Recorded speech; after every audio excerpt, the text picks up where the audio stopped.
Waste Bengal में रहने वाले अजय, जो कि एक टैक्सी चलाते थे।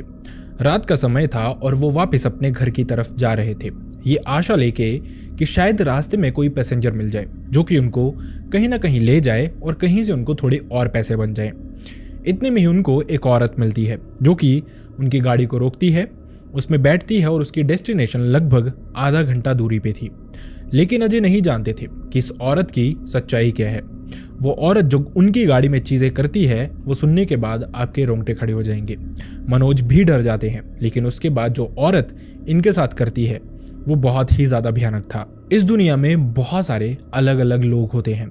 जहाँ अच्छाई करने वाले लोग होते हैं वहाँ आपका बुरा भी लोग कर सकते हैं। और ये जो लोग होते हैं जो बुरा करने वाले होते हैं, इनका बुरा करने की इंटेंसिटी आप समझ भी नहीं सकते।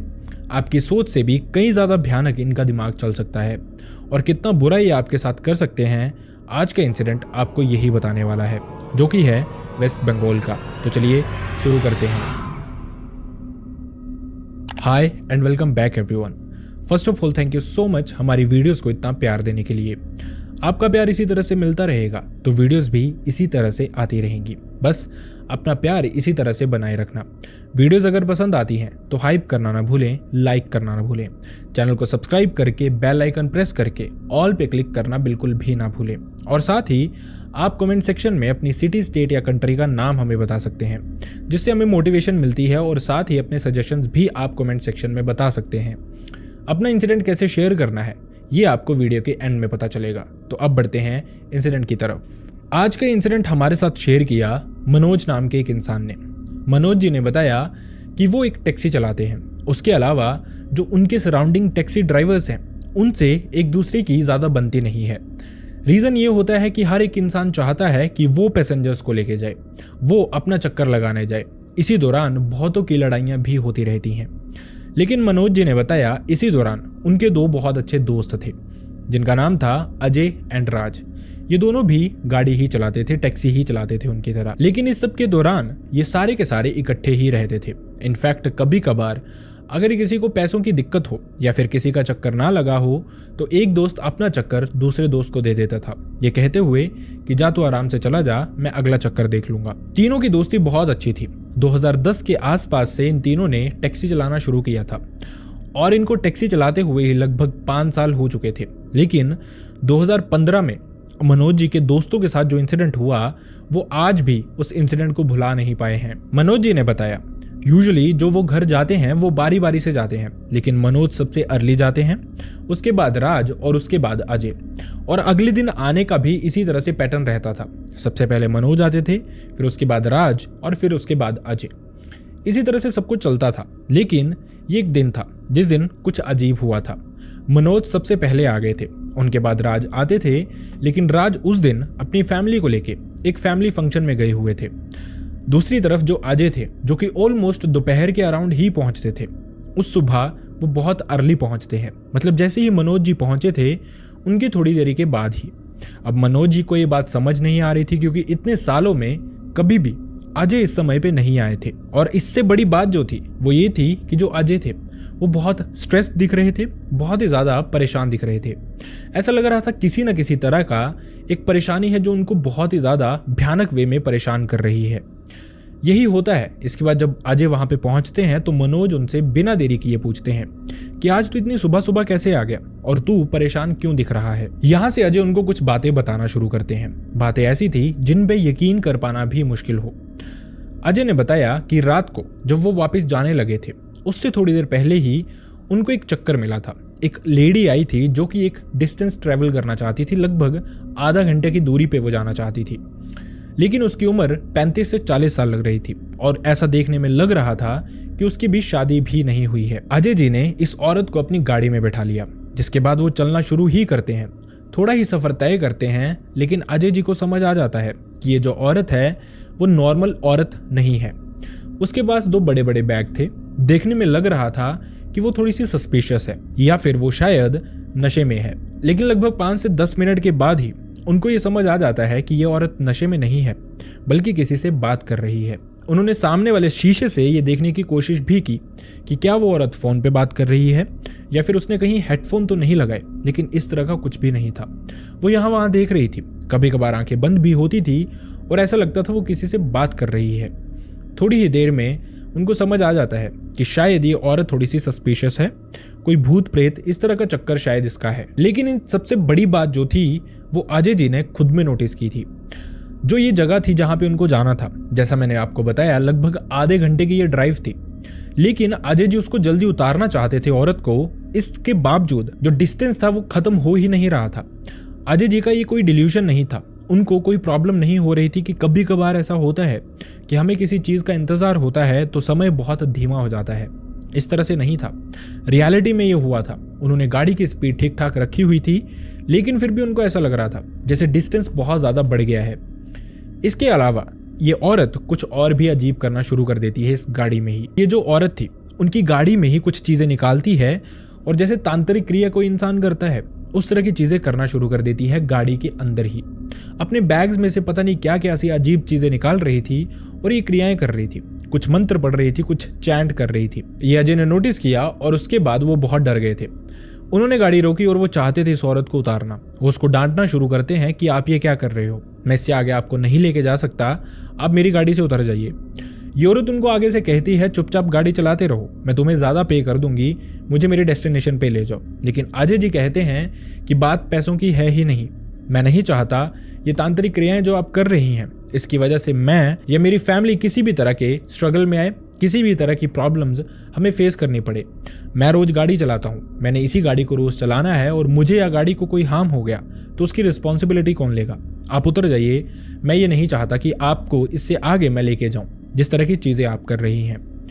अजय ने बताया उनको बस यहीं तक चीज़ें याद थी, उसके बाद क्या हुआ उनको पता नहीं था थोड़ी देर पहले, क्योंकि इस औरत ने इसके बाद उनके चेहरे पे ये क्रियाएं करते करते पानी फेंका, पानी स्प्रिंकल किया और उसके बाद अजय जी को होश ही नहीं था। उनको होश तब आती है या फिर ये कहें कि वो सेंसेस में तब आते हैं जब अचानक से इस औरत को वो उतार रहे थे उसकी डेस्टिनेशन पे। अजय ये सब कुछ देखने के बाद बहुत डर गए थे। वो समझ गए थे कि कुछ ना कुछ इस औरत ने उनको कर दिया था थोड़ी देर के लिए। बिना पैसों की फिक्र किए वो गाड़ी घुमाते हैं और फटाफट से भगाने की कोशिश करते हैं, लेकिन ये औरत गाड़ी भगाते भगाते विंडो से पैसे अंदर फेंक देती है। पैसे मोस्ट प्रोबेबली ज़्यादा थे, लेकिन अजय जी ने इस चीज़ के बारे में बॉदर ही नहीं किया। वो जितनी स्पीड से हो सकते थे अपने घर पहुंचते हैं और वहां जाके थोड़ा शांत होते हैं, लेकिन फिर भी उनके दिमाग में ये चीज़ें चल ही रही थी। ये परेशानी उनको रात भर परेशान करती रहती है। उन्होंने अपनी फैमिली से भी कुछ भी शेयर नहीं किया, ये सोचते हुए कि कहीं उनके बच्चे या उनकी वाइफ डर ना जाएं। अपने तक ही ये बातें रखी, लेकिन इस सब की वजह से वो रात भर सोए ही नहीं थे। इंतज़ार कर रहे थे कब कब सुबह होगी और कब वो जाके मनोज से या फिर राज से ये चीज़ें शेयर करेंगे।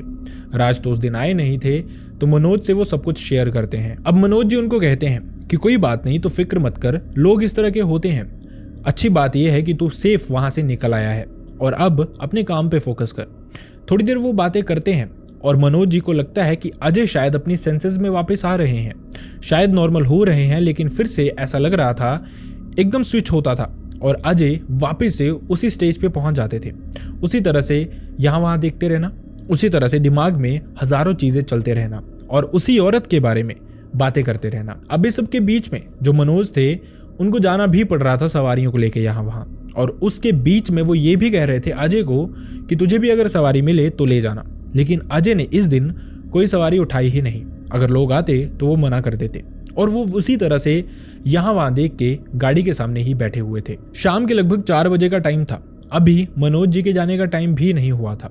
अजय तो खैर अंधेरे में जाया करते थे, लेकिन उस दिन ऐसा लग रहा था जैसे वो टिक नहीं पा रहे हैं यहाँ पे। दिन भर उन्होंने कोई सवारी भी अपनी गाड़ी में नहीं बैठाई थी। बिना देरी किए वो मनोज जी को कहते हैं कि मैं चलता हूँ, मुझे बेहतर फील नहीं हो रहा और मुझे लगता है मुझे रेस्ट की ज़रूरत है। ये कह के अजय वहाँ से निकल जाते हैं। मनोज जी भी सोचते हैं कि शायद घर जाके ये बेहतर फील करेगा, कल तक सब कुछ ठीक हो जाएगा, लेकिन शायद ऐसा होने नहीं वाला था। ये दिन बीत जाता है, अंधेरा हो जाता है। अंधेरे तक इन तीनों में से किसी की भी एक दूसरे से बात नहीं हुई थी। रात बीतती है, अगले दिन फिर से मनोज जी सबसे पहले पहुंचते हैं। उसके बाद आता है राज। अब मनोज जी राज को देखते हैं, वो भी उनको परेशान दिख रहा था, जिससे वो ये कहते हैं कि क्या तूने अजय को देखा? क्या वो बेहतर है या नहीं है और क्यों वो आज आया नहीं, क्योंकि टाइम काफ़ी हो गया था। राज भी उस दिन लेट ही पहुंचा था और अभी मनोज जी उसको कहने ही लगते हैं कि तुझे पता है उसके साथ रात को क्या हुआ, एक बहुत भयानक चीज़ हुई है। लेकिन इससे पहले ही राज उनको कहता है यार उसकी छोड़, मैं बहुत भयानक चीज़ फेस करके आ रहा हूँ, मैं तुझे बताता हूँ। और वो जो बताते हैं वो सुन के मनोज जी के होश ही उड़ जाते हैं। राज ने उनको बताया कि पिछले कल वो अपनी फैमिली को लेके रिश्तेदारों के वहां गए थे, जिसके बाद वो शाम को जल्दी पहुंच गए थे। अभी 1 से 1.5 घंटा था रात होने में, लेकिन इसी दौरान राज ने प्लान किया था कि वो जाके मनोज और अजय से मिलाएंगे और इसके अलावा अगर सवारी मिलती है तो थोड़े बहुत पैसे भी कमा लेंगे। लेकिन जैसे ही वो रास्ते में आ रहे थे अचानक से उनको एक पैसेंजर मिला था। अब यहाँ पे राज जी ने इस पैसेंजर को अपने साथ बैठा लिया था और उसके बाद वही चीज़ें उनके साथ हुई थी जो सारी की सारी चीज़ें अजय जी के साथ हुई थी। और ये सुनने के बाद मनोज जी का दिल बैठ गया था कि कैसे ये पॉसिबल है कि सेम पैसेंजर मेरे ही 2 दोस्तों को गाड़ी में मिले और उसके बाद दोनों ही सेम ही चीज़ें फेस करें। यहाँ पे थोड़ी सी चीज़ें डिफरेंट हुई थी, मतलब कि जब राज जी ने इस औरत को लिफ्ट दी थी उसके बाद वो गाड़ी में वैसी ही चीज़ें करना शुरू करती है, जिसके बाद राज भी अपोज करते हैं।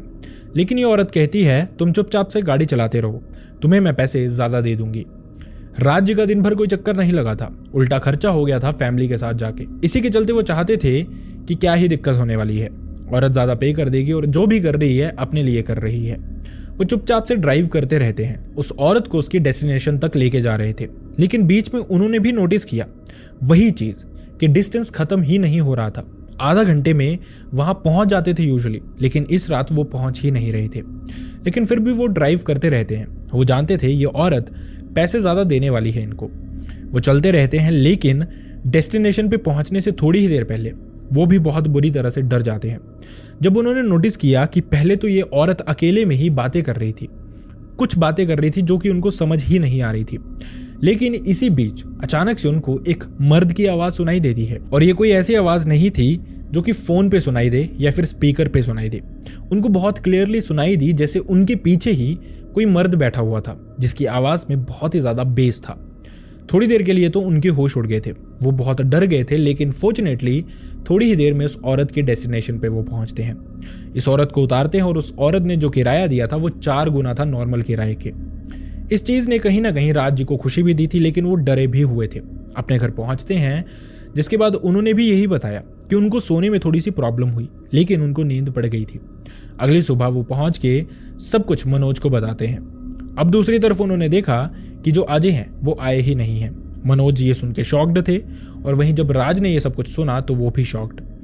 दिन भर वो अजय को कॉल करते रहते हैं, लेकिन वो कॉल उठाते ही नहीं हैं। धीरे धीरे दिन निकलता जाता है। वो अपने पैसेंजर्स को यहाँ वहाँ लेके जा रहे थे, लेकिन जैसे ही शाम होती है, लगभग 5 साढ़े 5 बजे का टाइम होगा, राज और मनोज दोनों ही अब बहुत फिक्र कर रहे थे अजय की, क्योंकि उसके साथ उनकी बात हो ही नहीं पाई थी। दोनों परेशान थे और डिसाइड करते हैं कि वक्त रहते वो अजय के घर जाएंगे। दोनों के दोनों तभी साथ में निकलते हैं और जैसे ही उसके घर पहुंचते हैं, दोनों देख के बहुत बुरी तरह से शॉक्ड थे। उन्होंने देखा कि इनके घर पे बहुत सारे लोग इकट्ठे हुए थे। घर के अंदर से चीखें सुनाई दे रही थी और जो अजय की वाइफ थी वो जोर जोर से रो रही थी। क्या मैटर था उनको पता नहीं था। घर के अंदर जाते हैं, भाभी से पूछते हैं कि आखिरकार मैटर है क्या, वो रो क्यों रही हैं। जैसे वो घर के अंदर उनको लेके जाती हैं तो वो देखते हैं कि अजय को बहुत बुरी तरह से घर के अंदर ही बांधा हुआ था और वो चीख रहा था, चिल्ला रहा था, आंखें एकदम लाल, जैसे पता नहीं इस शख्स को हुआ क्या है। वो पूछना शुरू करते हैं तो उनकी भाभी उनको बताती है कि सुबह सुबह अजय नंगे पांव ही अपने घर से कहीं भाग गए थे। कहाँ, किसी को पता ही नहीं था। जैसे ही सबको आसपास पता चला ये सब कुछ, लोगों ने भाग के कहीं ना कहीं बहुत मुश्किल से अजय को ढूंढना, घर लेके आए, लेकिन उसके बाद से वो चीखना चिल्लाना शुरू कर देते हैं। यहाँ तक कि लोगों में ये बातें फैलनी शुरू हो गई थी कि वक्त रहते इनको किसी पागल खाने ले जाते हैं, किसी डॉक्टर के पास ले जाते हैं, किसी हॉस्पिटल में ले जाते हैं। लेकिन अजय की वाइफ ये नहीं चाहती थी। इसी के चलते वो उनसे शेयर करती है कि मुझे समझ नहीं आ रहा, मैं करूं तो करूं क्या। लोग बहुत इकट्ठे हैं, हम कंट्रोल करने की कोशिश कर रहे हैं, लेकिन अजय पे कोई कंट्रोल हो ही नहीं पा रहा था। अब यहाँ पे जो मनोज जी थे, उनके दिमाग में ये सारी बातें चल रही थी। वो जानते थे कि पिछले 1-2 दिन पहले ही एक बहुत भयानक चीज़, बहुत अजीब सी चीज़ हुई थी अजय के साथ, और हो सकता है उसी की वजह से ये सब कुछ हो रहा हो। तो वो कहते हैं कि हॉस्पिटल इनको बाद में लेके जाएंगे, पहले मैं एक बाबा को जानता हूँ, उनके पास लेके चलते हैं। फटाफट से मनोज जी की बात उनकी वाइफ सुनती हैं। मनोज जी, अजय की वाइफ और साथ ही राज, ये तीनों उसी बाबा के पास जाते हैं मनोज जी की ही गाड़ी में। वहां पहुंचने के बाद थोड़ी देर अजय को बिठाया जाता है, लेकिन उनका चीखना चिल्लाना उसी तरह से हो रहा था। उनको चप्पल उन्होंने पहनाई थी, लेकिन कहाँ खोल आए थे वो उनको खुद भी नहीं पता था। कपड़े बहुत ही बुरे तरीके से उन्होंने पहने हुए थे, लेकिन जैसे तैसे वहां पे बैठा के उनका ट्रीटमेंट या फिर ये कहें कि उन पे कुछ तांत्रिक विधियां करनी शुरू की जाती हैं। थोड़ी देर में ये बाबा उनको बताना शुरू करते हैं कि मैं समझ नहीं पा रहा कैसे, लेकिन इस लड़के पे तांत्रिक क्रिया हुई है और बहुत पहले नहीं हुई है, कुछ दिन पहले ही हुई है। और सबसे बड़ी बात यह है कि जिस वजह से इसके साथ ये चीज़ें हो रही हैं वो वजह इसकी गाड़ी में ही है। गाड़ी में ही कुछ ढूंढो, अगर कुछ अजीब सा मिलता है तो। फैमिली सोच रही थी, राज सोच रहे थे, लेकिन कहीं ना कहीं मनोज के दिमाग में ये चीज़ आ गई थी कि ये शायद जो बात हो रही है उन्हीं पैसों की हो रही है जो उस औरत ने खिड़की से फेंके थे इनकी गाड़ी के अंदर। मनोज जी कहते हैं कि आप इनको यहीं पे बैठा के रखो, मैं और राज लेके आते हैं जो कुछ भी उनकी गाड़ी में है। बिना देरी किए वो वापस घर पहुंचते हैं, उनकी गाड़ी अनलॉक करते हैं और अनलॉक करते ही ये जो पैसे थे ये सीट पे ही पड़े हुए थे पीछे, क्योंकि अजय ने किसी को गाड़ी में बैठाया नहीं था। उसके बाद उन्होंने खुद बॉदर ही नहीं किया था कि उस औरत ने कितने पैसे फेंके थे, कहाँ फेंके थे, क्योंकि उनके दिमाग में चीज़ें कुछ और ही चलनी शुरू हो गई थी। अब वो ये पैसे उठाते हैं और इन्हीं बाबा के पास वापस पहुंचते हैं। उनको बताते हैं कि ये वो चीज़ है जो उस औरत ने इनको दी थी, जिसने भी इनके साथ शायद ये सब कुछ किया है, या फिर जो औरत इनकी गाड़ी में पीछे बैठ के तांत्रिक क्रियाएं कर रही थी। ये बाबा कुछ चीज़ें करना शुरू करते हैं। अजय के आगे कुछ चीज़ें रखी जाती हैं जिन पे कुछ क्रियाएं की जाती हैं और ये सारी चीज़ें एक पोटली में बांधी जाती हैं। इसके बाद ये पैसे भी लिए जाते हैं। किसी ने भी काउंट नहीं किए, किसी में हिम्मत ही नहीं थी कि काउंट करने का दिमाग चले। उन्होंने जैसे मिले वैसे ही उठाए थे और इन बाबा के पास दे दिए। इन्होंने ये पैसे भी कुछ उस पे मंत्र पढ़े और इसी पोटली में डाल दिए, जिसके बाद ये बांधे और अजय की वाइफ के पास दिए, ये कहते हुए कि कहीं बहते पानी में इसको बहा देना, जिसकी अमानत है उसके पास खुद ही पहुंच जाएगी, तुम खुद ही देखोगे कि सब कुछ ठीक होना शुरू हो जाएगा, थोड़ा सा टाइम लगेगा। ये बाबा ये भी बताते हैं कि जो ये औरत थी ये वो लोग होते हैं जिनको डायन भी कहा जाता है, जो इस तरह की विधियां करते हैं, जो भूत प्रेतों को पूजते हैं और किसी का बुरा करने से पहले 1 मिनट भी नहीं सोचते हैं। ऐसे लोगों की कोई भी अमानत हो, किसी के भी पास रहे, तो जिन चीज़ों की ये पूजा करते हैं वो चीज़ें उनके आसपास घूमना शुरू कर देती हैं, उनको परेशान करना शुरू कर देती हैं, उनको बॉदर करना शुरू कर देती हैं, तब तक जब तक वो भी इन चीज़ों की पूजा नहीं करना शुरू कर देते। अब ये सारी बातें होती हैं, जिसके बाद अजय की वाइफ वापस जाती है और बहते पानी में इस पोटली को बहा देती है। अजय की फैमिली या फिर अजय धीरे धीरे रिकवर करना शुरू करते हैं। देखने से ही लग रहा था कि ये इंसान अब बेहतर फील कर रहा है। रात को उन्होंने किसी को भी गाड़ी में ले जाना बंद कर दिया। इनफैक्ट रात होने से पहले वो खुद ही अपने घर चले जाया करते थे। लेकिन इस सब के दौरान एक डिस्कशन और हो रहा था इन सब में। जो राज था उसको भी इस औरत ने पैसे दिए थे, 4 गुना पैसे दिए थे, जो कि उन्होंने यूज़ कर लिए थे कहीं। अब यहाँ पे मनोज भी उनको कहता है, अजय भी रिकवर करने के बाद ये कहता है कि जो उसके पैसे हैं उनको कहीं फेंक दे, या फिर अगर खर्च कर लिए हैं तो एक बार बाबा के पास चल के उनको बता देना। लेकिन राज ने इन चीज़ों पे बॉदर ही नहीं किया। उनको लगता था जिंदगी ठीक चल रही है, सब कुछ बेहतर ही है। पैसे उन्होंने इस्तेमाल कर लिए थे, 4 गुना ऑब्वियसली मिले थे उनको, जो उनकी दिन की दिहाड़ी होती थी उससे ज़्यादा ही पैसे मिल गए थे। वक्त बीतता जाता है, लेकिन कुछ ही महीनों के बाद राज ने इन चीज़ों का रिजल्ट देखा था। जो उन बाबा ने बताया था कि ऐसे लोगों से कुछ भी चीज़ नहीं लेनी चाहिए, वो अब कहीं ना कहीं एक बहुत भयानक वे में राज के सामने सच हो गया था। राज का एक बेटा था जो कि बहुत बुरी तरह से तड़प तड़प के मरा था। वो उसको हॉस्पिटल भी लेके गए, हर तरह की ट्रीटमेंट भी करवाए। जो किराया उन्होंने उस औरत से लिया था उससे कई गुना ज़्यादा उन्होंने खर्च किया, लेकिन फिर भी अपने बेटे को बचा नहीं पाए। बेटे के जाने के बाद दुख सबको था। राज जी के दिमाग में तो ये चीज़ें थी ही नहीं, लेकिन उनको मनोज और अजय याद दिलाते हैं। अपने बेटे के मरने के कुछ दिनों के बाद ही राज मनोज और अजय के साथ इन्हीं बाबा के पास जाते हैं। वहाँ पे बताते हैं कि इस तरह की चीज़ें हुई थी, जो पैसे आपने बहाने को बोला था उसी तरह के पैसे उस औरत ने मुझे भी दिए थे, लेकिन मैंने उस समय पे नहीं बोला क्योंकि मुझे इस तरह का कुछ भी दिख नहीं रहा था। लेकिन अब जिस तरह से चीज़ें मेरे साथ हुई हैं, मुझे कहीं ना कहीं लग रहा है शायद ये उसी चीज़ से रिलेटेड है। अब ये बाबा थोड़ी देर ध्यान लगाते हैं और कहते हैं कि अब तुम बेफिक्र होकर घर जा सकते हो। ये जो चीज़ें थी ये तुम्हें जितना हार्म करना चाहती थी, जितना हार्म कर सकती थी, कर दिया है। तुम्हारे बेटे को ले गई हैं इस दुनिया से, और उसके बाद इन चीज़ों का असर भी तुम्हारे ऊपर से ख़त्म हो गया है। अब तुम्हें कुछ फेस नहीं करना पड़ेगा, लेकिन जो भयानक चीज़ तुम्हारे साथ होनी थी वो हो गई है, उसको रिवर्स नहीं किया जा सकता। अगर वक्त रहते तुमने पहले बताया होता तो चीजें बेहतर होती, लेकिन अब बहुत देर हो चुकी है। मनोज जी ने बताया। इसके बाद राज, अजय और वो तीनों वापस चले जाते हैं, लेकिन एक बहुत इंपॉर्टेंट लर्निंग अपने साथ लेके गए थे। किस तरह का कोई इंसान मिलता है जो आपको पैसे का लालच देता है कि उसको आप भयानक चीजें करने दो, अपने सराउंडिंग ब्लैक मैजिक करने दो और वो आपको बहुत सारे पैसे देगा। तो इस तरह के इंसानों से कुछ भी चीज़ ली हुई आपको कहीं ना कहीं हार्म ज़रूर करेगी। आपको नहीं करेगी, आपके फैमिली मेम्बर्स को करेगी, या फिर आपके रिलेटिव्स को, किसी ना किसी को ज़रूर करेगी। और वो चीज़ आपके सामने होगी और उसी इंसान की वजह से होगी जिसने ये चीज़ें उनको करने के लिए अलाउ किया होगा। जैसे राज ने उसको हर वो चीज़ करने दी अपनी गाड़ी में जो नहीं होनी चाहिए थी। खैर, इसके बाद मनोज जी ने बताया लगभग 10 से 11 साल हो चुके हैं। जिंदगी में सब कुछ बेहतर ही रहा, लाइफ नॉर्मल चलती रही, लेकिन वो एक साल था जिसको वो भुलाए नहीं भूल सकते, और एक इतना भयानक फैमिली का लॉस जिससे राज या फिर उनकी फैमिली रिकवर ही नहीं कर पाई है। इस तरह के इंसिडेंट शेयर करने से हमारा मोटिव किसी की भावनाओं को ठेस पहुंचाने का नहीं होता। हम चाहते हैं हर इंसान में अवेयरनेस आए। हम चाहते हैं हर इंसान ये चीज़ें समझे कि बुरे का नतीजा बुरा ही होता है। अभी नहीं, कुछ टाइम के बाद सही, लेकिन बुरे का नतीजा बुरा ही होता है। आई रियली होप आपको हमारे इंसिडेंट से कुछ सीखने को मिलता हो, एंड आई रियली होप आपको हमारी वीडियोस पसंद भी आते हैं। अगर वीडियोस पसंद आते हैं तो वीडियोस को लाइक करना ना भूलें, चैनल को सब्सक्राइब करना ना भूलें, वीडियोस को हाइप करना ना भूलें।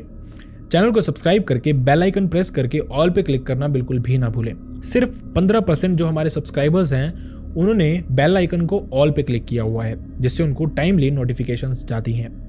साथ ही अगर वीडियोस पसंद आती हैं तो कमेंट सेक्शन में अपनी सिटी, स्टेट या फिर कंट्री का नाम लिखना बिल्कुल भी ना भूलें। इससे हमें मोटिवेशन मिलती है कि हमारी जो ऑडियंस है वो कितनी दूर दूर से हमें देख रही है। साथ ही आपके कोई सजेशन या फिर अगर आप तारीफ करना चाहें तो वो भी आप कमेंट सेक्शन में बता सकते हैं। सजेशंस अगर जायज़ होंगे और वो करके हमारे अगर वीडियोज़ में बेटरमेंट होती है तो हम ज़रूर उन चीज़ों को अप्लाई करेंगे। Last but not the least, मैं चाहता नहीं लेकिन अनफॉर्चुनेटली अगर किसी के भी साथ इस तरह का कोई भी इंसिडेंट हुआ है, आपके साथ, आपके किसी रिलेटिव, नॉन, भाई बहन, फ्रेंड या फिर नेबर के साथ, जो आप चाहते हैं मैं यहाँ पे नरेट करूँ, लोगों तक पहुँचाऊँ, जिससे लोगों को कुछ सीखने का मौका मिले, तो आप हमारी मेल आईडी या फिर इंस्टाग्राम पे शेयर कर सकते हैं। दोनों का लिंक आपको हमारे डिस्क्रिप्शन बॉक्स में मिल जाएगा। See you next time in the next video. Bye bye.